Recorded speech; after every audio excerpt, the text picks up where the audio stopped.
কৃষকের সক্ষমতাকে কাজে লাগিয়েছে বাংলাদেশ। সীমিত কৃষি জমি এবং অধিক লোকসংখ্যার দেশ হয়েও খাদ্যের স্বয়ংসম্পূর্ণতা অর্জন করেছে দেশ। এই করোনা কালেও তাই খাদ্যের কোনো ঘাটতি দেখা দেয়নি বাংলাদেশে। এমনই এক প্রেক্ষাপটে অন্যান্য দেশের মতো এবার বাংলাদেশেও পালিত হচ্ছে বিশ্ব খাদ্য দিবস। বিশ্ব খাদ্য দিবস উপলক্ষে রিপোর্ট করছেন ইমরানুজ্জামান। জলবায়ু পরিবর্তনের বিরূপ প্রভাবে সবচেয়ে বড় চ্যালেঞ্জ হিসেবে এসেছে গ্লোবাল ওয়ার্মিং। আবহাওয়া পরিবর্তনের সঙ্গে সঙ্গে চাষযোগ্য জমি সংরক্ষণ, জনসংখ্যা নিয়ন্ত্রণ, কৃত্রিম বনায়ন, জাতীয় ও আন্তর্জাতিক অর্থনীতি নিয়ন্ত্রণ সহ নানা কারণে খাদ্য নিরাপত্তা নিশ্চিতকরণ সবচাইতে গুরুত্বপূর্ণ লক্ষ্য হিসেবে বিবেচিত হচ্ছে। সারা বিশ্বে যদি করোনাকালীন এই সময়টা দেখেন যে অনেক দেশ কিন্তু এখন খাদ্যে একটা ক্রাইসিসে পড়ছে, সেই তুলনায় কিন্তু বাংলাদেশ কৃষি সমৃদ্ধ একটি অর্থনৈতিক দেশ। সেক্ষেত্রে কিন্তু আমরা খাদ্য নিরাপত্তায় আমাদের অবস্থান সবচেয়ে ভালো। আর খাদ্য নিরাপত্তা নিশ্চিত করার বিষয়টিকে তুলে ধরতেই বিশ্ব খাদ্য ও কৃষি সংস্থা 16 অক্টোবরকে বিশ্ব খাদ্য দিবস হিসেবে পালন করে আসছে।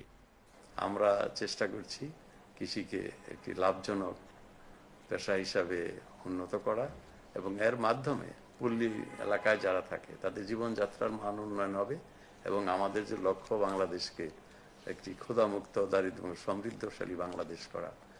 কাজেই আমরা খাদ্য দিবসে এই প্রতিশ্রুতি জাতিকে দিব এবং এই প্রত্যয় আমরা নিব যে বাংলাদেশে কোনো খাদ্য সংকট যাতে না হয়, সকল মানুষকে যেন আমরা সত্যিকারের খাদ্য নিরাপত্তা অর্থাৎ পুষ্টি জাতীয় নিরাপদ খাদ্য দিতে পারি।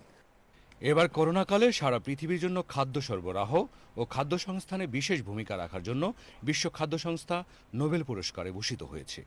বিশ্ব খাদ্য সংস্থার এই পুরস্কার প্রাপ্তি দেশে দেশে খাদ্য উৎপাদনে আরও উৎসাহ যোগাবে বলে মনে করা হচ্ছে।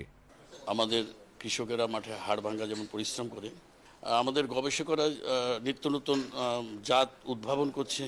সারে ভর্তুকি, বীজে ভর্তুকি, কীটনাশকে ভর্তুকি দেওয়ার ফলে আমাদের ফলন অতিরিক্ত ফলন হচ্ছে এবং আমরা খাদ্যের স্বয়ংসম্পূর্ণতা অর্জন করেছি।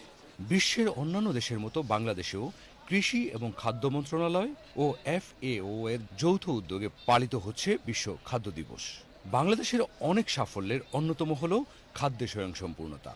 এই মহামারীর সময়েও লক্ষ্যমাত্রার চেয়ে বেশি খাদ্য উৎপাদন করে চলেছে বাংলাদেশের কৃষক। তবে তার পাশাপাশি পুষ্টিকর ও নিরাপদ খাদ্য নিশ্চিতের উপর গুরুত্ব আরোপ করেছে সংশ্লিষ্টরা। ইমরানুজ্জামান, বাংলাদেশ টেলিভিশন, ঢাকা।